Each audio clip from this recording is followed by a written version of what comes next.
You may not want to throw him under the bus right now, but execution is expected from everyone, right? Right. Even you. It was times in a season you didn't execute the board. Yeah, no cap. I.e., prime example, the Indiana game. Your players felt what? Comfortable. They underestimated Indiana. Oh yeah, the news came out. I repeat, the news came out. So why were they taking them lightly, DeBoer, K-Dog? That starts with you, Holmes, having your players mentally, physically prepared, spiritually prepared. And for damn show, I repeat, for damn show, not underestimating a great team like Indiana had. Period. No excuses, no damn excuses, man. So that falls on you, DeBoer.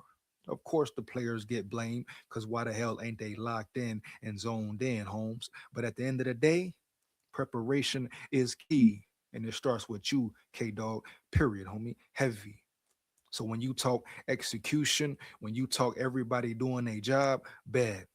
Make sure you're doing yours as well, K Dog. You hear me? Heavy. Roll tide. Execution is communication to doing your job. And offensive line wise, it's so much trust that guys have to have in each other, familiarity with each other. That will be that will be very much the challenge again here with a lot of new faces on the offensive line. Hmm. A lot of guys came in through the portal, Holmes. No cap. It's gonna be a real battle, a real competitive spring. Don't be surprised to see some new faces starting in certain positions as well. One thing that potentially hampered last year's offensive line was the constant rotation at both guard spots and right tackle. And we talk about consistency, being able to build chemistry, familiarity, all that. Boom, it starts right there. Just having to rotate all the time can cause a major problem. Period, Holmes. Heavy when you're trying to get that rhythm, find that rhythm, build that cohesion for real. Yeah, you got to rotate a player here, rotate a player there. Now you need certain positions solidified. I repeat, you need certain positions solidified. Roll tide full of pride. Build your trenches, solidify your damn trenches, man, for real on fourth and inches. Yeah. Some of it was out of necessity, the board noted, because of injuries, and there was also competition, but it didn't allow for the starting five to develop chemistry.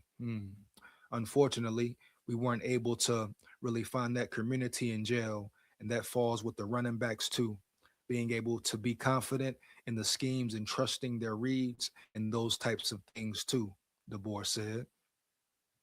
Once again, you want your players to trust the scheme. Make sure the scheme is legit, Holmes. Make sure the scheme is proper, right? Right. Heavy, period. No cap. We talk about improving the run game, but you got a coordinator who just want to pass the ball. Doesn't add up. There's no balance there. So it's us just continuing to go back to work. It's us dialing in on what we feel we can do best. I feel like we were doing that last year, but we got to do an even better job of it. Hmm. Alabama lost 11 offensive linemen from last year's team, including six with starting experience, who leave behind four openings on the first team, with only Michael Carroll returning. Michael Carroll, a freshman last year, got some good reps, definitely played. So he went through the good and the bad times. You hear me? Heavy. Got banged up, took his bumps and his bruises, but he's still here. So we're gonna see what Michael Carroll does. How does he step up? Does he take that next step? Period, bro. We're gonna see does Michael Carroll, how does he perform? How does he come in? Does he build off last season? Does he continue? Is he continuing to get better? We shall find out, Holmes, for real.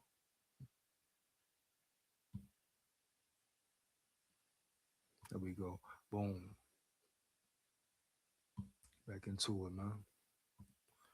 There are players on last year's roster who could step up into those roles, like William Sanders and Jackson Lloyd. But the Tide also emphasized the position in recruiting and the transfer portal. We saw a lot of names come through the portal for the O line. You know, Rayson Delgatti, just to name one, Javin James, guys who are real contenders, guys who are really going to compete for their starting spot, period. There are 11 new offensive linemen on the 2026 roster, and that includes six transfers. Not only are there double digit newcomers, but Alabama also moved on from line coach Chris Kapalovic and brought in Adrian Clem to oversee the group. It was a move that DeBoer earlier attributed to lack of production. So far, DeBoer likes what he sees from the new guys. And Adrian Clem, all the experience in the world homes. He's coached for he's coached on winning teams. He's a former NFL player, so he understands the game at a different level.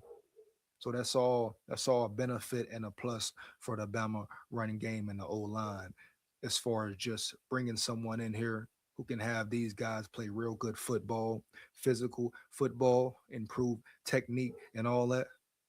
Put them in certain situations. Yeah, bro, for real, homie. Heavy, roll tide. It was a move that DeBoer earlier attributed to a lack of production. So far, DeBoer likes what he sees from the new guys. I think there's a piece where there's a fresh start across the board for these guys, and I'm not going to question the work ethic of what these guys are doing right now, DeBoer said. Coach Clem and the crew are just putting one foot in front of the other every single day to get better. You gotta love that for real, man. Respect. Love the mindset Coach Clem brings, the way he coaches, the way he teaches. He has a high standard, a high level of expectation for these guys, as well as himself. And we know, man, we know the standard is what? Win. The standard is what? Championship. I repeat, championship early. Roll tide. I think there's a piece. Oh, that's already read that one. Boom. We here with it. We haven't put a pad on. We haven't taken a snap and spring ball yet. But the work that's been done with what we can do now, it's been positive steps. That's what it's about, bro. Building that chemistry, building that real cohesion in the off season, becoming closer as well. Alabama's running back room lost three players, including leading rusher Jam Miller, and also brought in three players, including five-star freshman Xavier Crowell. Some call him EJ Crowell. The returning group, led by Daniel Hill, Kevin Riley, and AK Deer. AK Deer, pay attention to AK Deer. I think he can potentially be the starter when it's all said and done and the smoke clears. You hear me? Heavy. Expect him and Xavier Corral to make a lot of noise, Holmes, early. Daniel Hill and Kevin Riley will have a battle. Off rip, I'm sure off rip people will say, oh, Daniel Hill is the starter. True. Maybe he is the one, but not so fast, bro. You hear me? Heavy. He's gonna have to earn it as well. Will need to take the next step this offseason as the Tide tailbacks only produced one 100-yard game. A damn shame. While only one player topped 300 yards, while Alabama lost Hollywood Smothers to Texas, the current stable of backs is promising. Yeah, we know the whole Hollywood Smothers situation.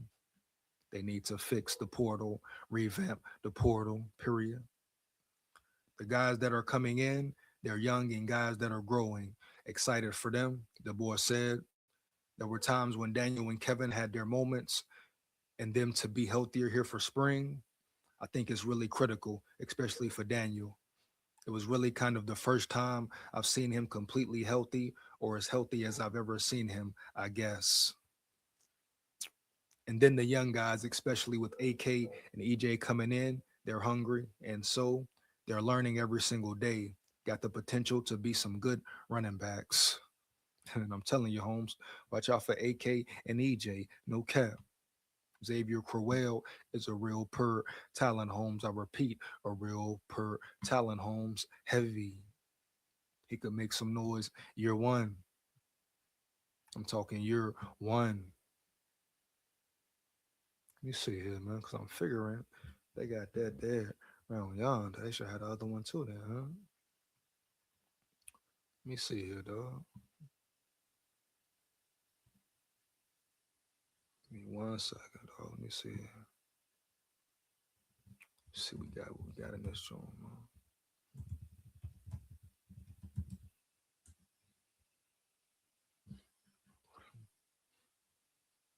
Not recently. All right, bet. Not recently, yeah. Bet. I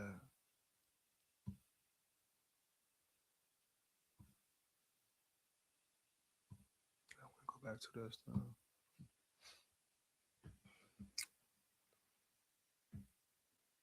Alabama struggled on the ground most of the year last year, but over the final 3 games, the Tide only produced 48 combined rushing yards on 58 attempts, 0.83 yard per carry. Wow. The competition UA faced was stronger late as Georgia, Oklahoma, and Indiana all finished in the top 5 nationally in rushing defense. But establishing the run has to be a priority as it is this spring. Definitely got to establish the run. Ain't no way around it. You got to have some form of run game, baby. No cap. you know, just what it is, bro. Especially when the playoffs come,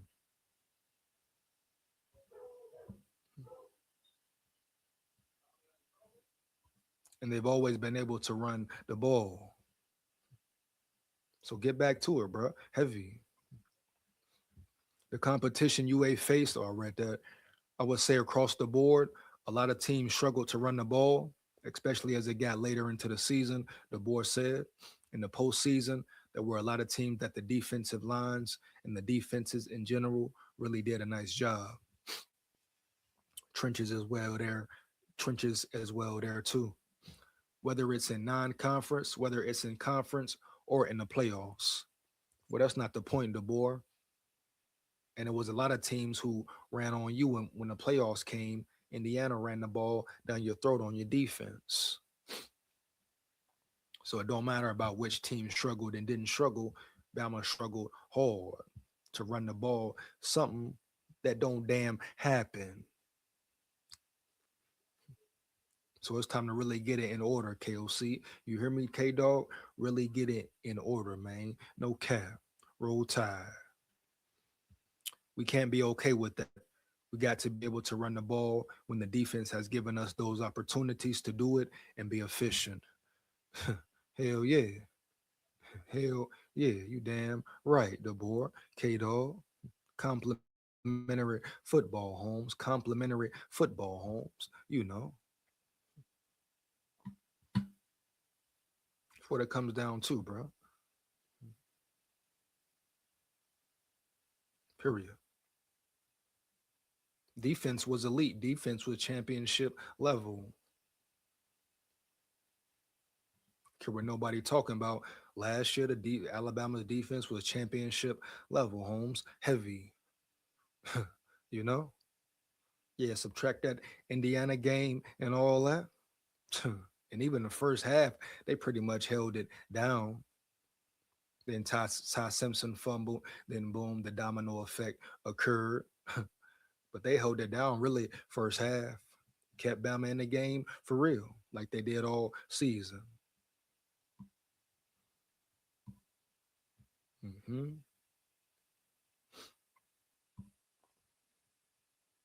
So that's the first segment of the live. Now we're gonna dive into K Dog speaking on specifically on Austin Mack and Keelan Russell, what he needs to see from them as the head coach. Now this is what year 2 he's been with Keelan, maybe year what 4 since he's been with Austin Mack. Austin Mack followed him from Washington, right? Right. So Austin Mack has been in the system longer than Keelan Russell, but I keep saying it doesn't matter if you know anything about Keelan Russell. What does he do? He produces fast. He learns fast, Holmes. One year he's ranked 300 amongst QBs. Next year, he's what? Number one QB in the class. Heavy. So he catches on quickly and swiftly. And this is year two for him in the DeBoer offense. So he should be in a groove, Holmes, in a rhythm, ready to perform at the highest level.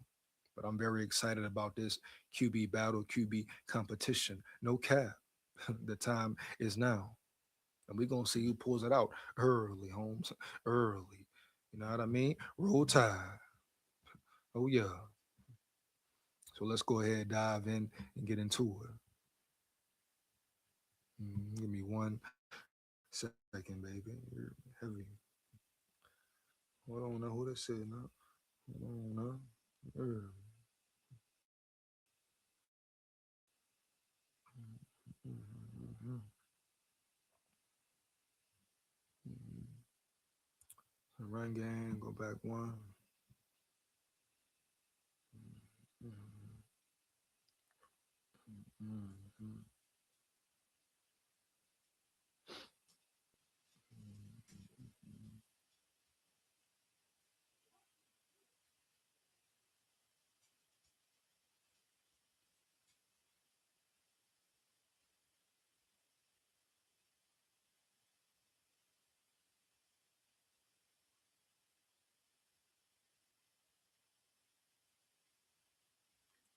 mm. Back to that, Joe, man. Hold on 1 second. I check that, Joe, again. Hold on. That's the one right there. So I know I had a video to that, Joe. You hear me? Heavy. Come on now.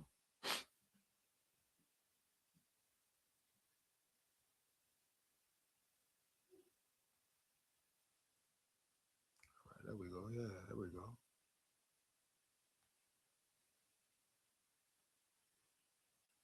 Bola, bola, bola.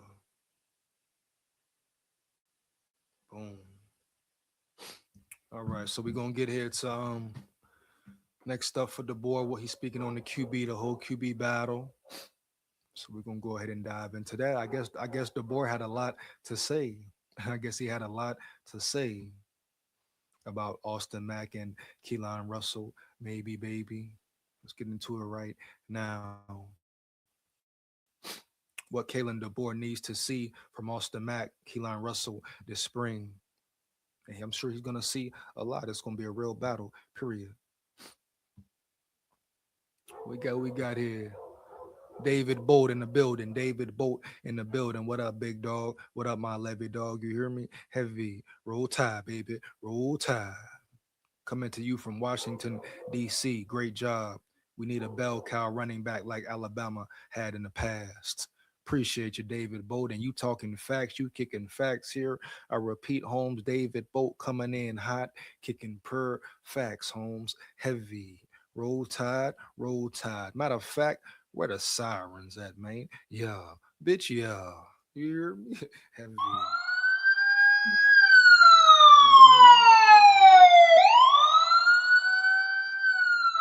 Oh, yeah, man. Shout out DC too. Shout out Washington DC as well. You hear me? Heavy, man. Shout out David Bolt in the building. Once again, man, you come in the chat, like it up. I repeat, like it up, like, comment, and subscribe. Share this with everybody. You know why not? It takes less than 1 second. Support the ground, support the channel. Let's get to it right now. Let me see it.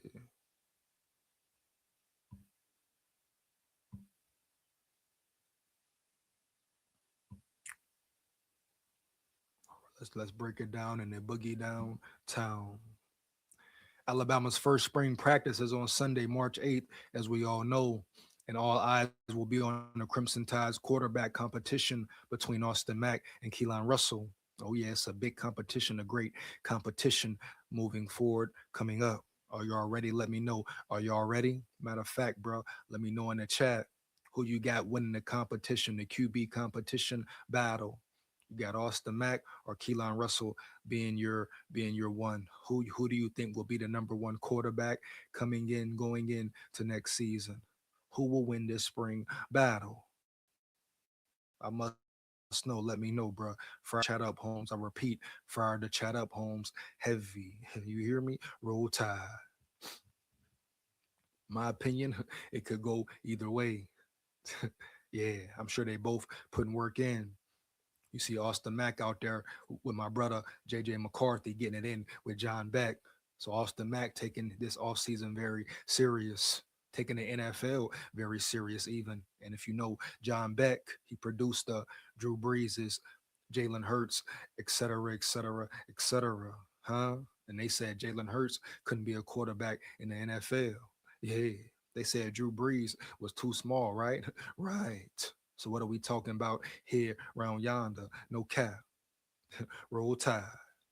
So we shall see. But if you ask me, it's gonna be a phenomenal atmosphere, a phenomenal competition, maybe one of the best we have ever seen. You understand? Yeah.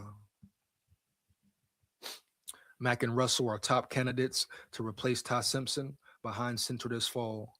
They both battled Simpson last offseason, but the soon to be NFL draft pick exited spring drills as the favorite to win the starting job. Shout out Ty Simpson. Shout out Ty Simpson for staying loyal to Bama at the end of the day, Holmes, period. He could have took a big bag elsewhere, Miami, Tennessee. He said, no, I want to leave my legacy intact in Bama, what I did, right? He has integrity, morals, and principles. He couldn't be bought at the end of the day. And he believes in his talent, I'm sure. And I hope he goes to the right team that puts him in the best situation to win and perform well. Here we go. This year, however, feels like a true position competition. Big facts, no cap. Last year, I think Ty separated himself enough to where it kind of felt like okay, he is the leader in the pack, said Alabama head coach Kalen DeBoer in an exclusive interview with Bama Online. And I don't know, maybe this spring will show something different. But in everything we know up to this point, leads us to believe it's going to be two guys really playing at a high level, and that's a great problem for us to have. And the board understands it's very important. Your depth chart is very important. So at least they can have the luxury of or be comfortable with knowing they have a legitimate backup who whoever the starter may be, right? Come on, Holmes. You have great talent in the QB room. And not to mention who will be your QB3, huh? One of the touted, one of the highly touted freshmen coming in the building. So we should feel very good about this Alabama QB room. No matter who the one is, the two will be capable of stepping in and performing at a high level, baby. Right, right. Roll Tide. Mack is now the oldest quarterback on the Tide's roster as he will enter his fourth year at the college level and third at Alabama after following DeBoer and company from Washington. Mhm. Yeah. Now a redshirt junior, Mack was the Tide's first quarterback off the bench this past season, and he threw for 228 yards and two touchdowns on 24 of 32 passing, 75% in 4 games. And we saw the talent Mac has to offer and what he brings to the table, Holmes. Heavy. Let's not sleep on Mac. I mean, the man is 6'6", what, 200 plus pounds, 220 plus, and he can run and he can move and he can maneuver in that pocket.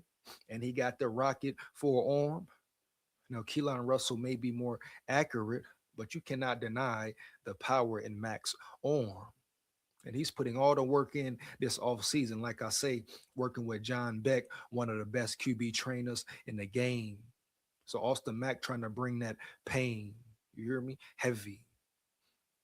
So let's put some respect on Austin Mack's name for a little bit round yonder, baby. No cap. And we saw flashes from him. We saw flashes from Keelan Russell. It could go either way. But Mac, he's like that. Shit yeah. Roll Tide. Mac stepped in and closed out the Rose Bowl, lost to Indiana after Simpson suffered a cracked rib, which that was Ty Simpson's fault, Holmes. Heavy. He would have got down, boom. You might even scored a touchdown or at least got three. It is what it is. Roll Tide. See you next year. What does DeBoer and the Alabama staff need to see from Mac during spring practice? Shit. Consistency, Holmes. Heavy. Understanding of the offense, Holmes. Period. Let's go. I think just continue to do what he's been doing, especially the last 12 months. DeBoer said of Mac, he knows our offense and he's bringing other guys with him now. As his leadership role last season and now continues to grow, the team has confidence in him. There really isn't a doubt in my mind with that. And that's very important, Holmes. Very important for the team to believe in the quarterback. Why? Because the quarterback is the ultimate leader. He must lead the team, right? Right. They're relying on him. They're leaning on him. Sometimes they even put the team on his back and rock and roll with it and lock in with it.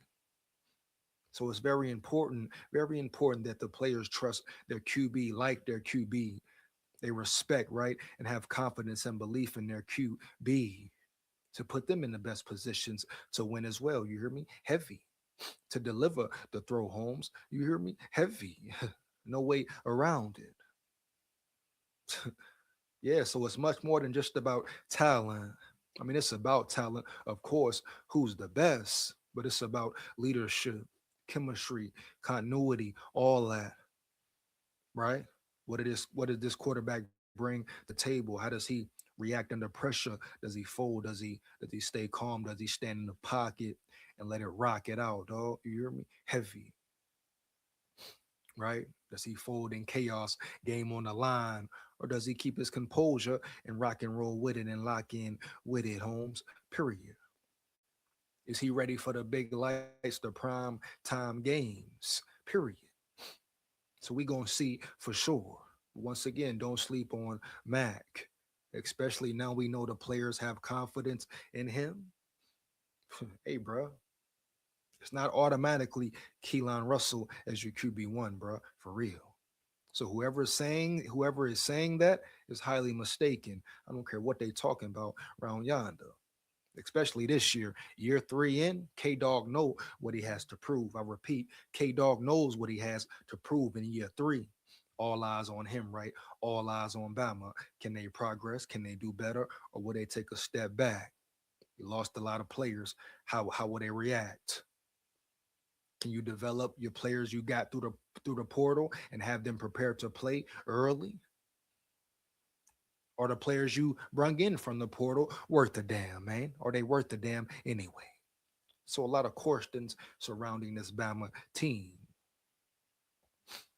Oh yeah, he knows our offense, and he's bringing other guys with him now as his leadership role last season and now continues to grow. Already read that part, but let's get it. The team has confidence in him. There really isn't a doubt in my mind with that. Mm. So it's just the high expectations that we have for him and he has for himself to make all those throws when they're there. Take those calculated risks when you need to, but just keep building because he really, over the last year, has done a really good job of continuing to develop. Hmm. He works extremely hard. The guys see that. It's paid off for him individually. Like you say, man, his peers, dog, his peers see it. They see him putting in the work and they respect it. No, they ain't hating on him. Guess what? They respect it, man. No cap. And they rocking and rolling with him. So Keelan Russell gonna have to bring his A game. He gonna have to step up as a leader as well. Period, Holmes. Heavy. Sophomore year two in, I don't care. He want to be the QB1. He want to win the battle. He gonna have to step up in leadership too. Whether it means what, bruh? Leading by example, being more vocal, whatever the case may be. Probably both at the end of the day, right? Probably both for real. But he's going to have to take this to another level, dog. Period. No cap. Roll tide. I just think it's paid off for him. I just think it's paid off from the leadership role and the buy-in that people have in him. Russell was the first high school quarterback to commit in the DeBoer era, and a former five-star recruit preserved a year eligibility by only appearing in 2 games this fall. Shout out to him for playing the game properly, right? Right. Roll Tide. Russell saw the field against ULM and Eastern Illinois, and the true freshman threw for 143 yards and 2 touchdowns on 11 of 15 passing, 73.3%. Both touchdown passes came against ULM. Oh, yeah, roll tide. And we saw flashes from Keelan Russell as well. Definitely saw flashes from him, dog.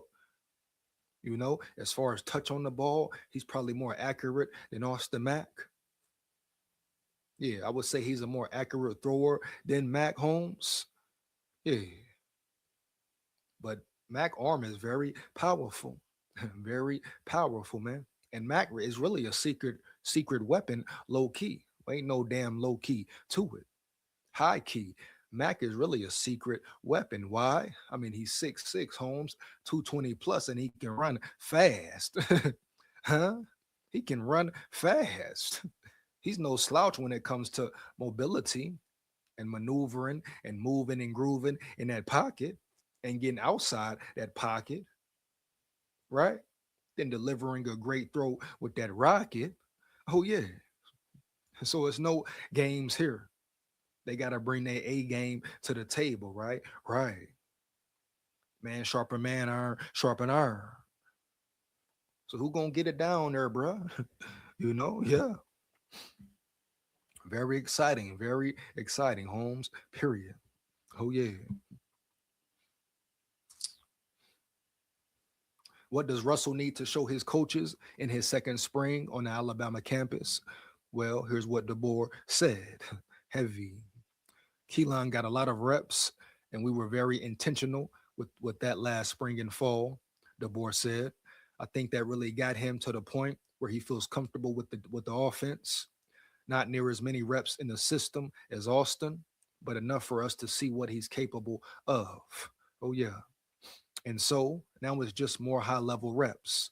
You're not taking as many twos and threes. You're taking all ones and twos and getting to do it with the guys who are the starters around you. So once again, producing, making him better, all part of development as well. Here we go. I think a lot of it is you see the tools that he has, just decision making, process like any quarterback would, and just going and doing what he does. Very talented, man. Like I always say, that equals what, Holmes? That equates to what, Holmes? His football IQ. You hear me? Period. Right? His knowledge of the game. Period. Yeah. Everything the board just said and mentioned equates to that. Him being a real smart player, him understanding the quarterback position, Holmes, heavy. And if he can bring it all together and translate it to the field in the locker room as far as the leadership goes, the championship mentality goes, but stepping up and getting and gaining the confidence and belief of his peers, of his players, of his brothers in the room, that will go a long way. But the talent is there. I mean, it's been there. Shit. We all know that. I mean, yeah, roll tide. Alabama named Simpson is starting quarterback nearly 3 weeks before its 2025 opener at Florida State. Is that the timetable that DeBoer wants to decide on his 2026 signal caller? To me, a couple weeks before the first game is always really kind of your end all, and that to me is what worked for us. DeBoer said, but last year we pulled the trigger on Ty probably even earlier than than than what we thought, just because we felt like we knew. Hmm. Some say Mac was close in the race as well. Is it cap or was it facts? I repeat, bro, let me know. You had some media saying that Austin Mack was close in the battle. That him and Ty Simpson was right there, nail to nail, foot to foot, heel to heel. Was it true or was it cap? Gotta pay attention, bro. Gotta be real aware. Yeah. But what if Mack and Russell are neck and neck throughout the spring, summer, and fall camp? Would DeBoer be open to playing two quarterbacks, at least early on in the Tide schedule? I'd rather not, but I guess we'll see if we get to that point, he said. And I feel him on that, bro. I would definitely prefer it to be yeah, definitely be one quarterback starting who is named your starter. I mean, if you want a rotation here or there, or bring a certain quarterback in certain situations, all right, bet I'm cool with it. But at the end of the day, Holmes, I want them to name a quarterback, name a starter, and lean on him. For real, dog. No cap.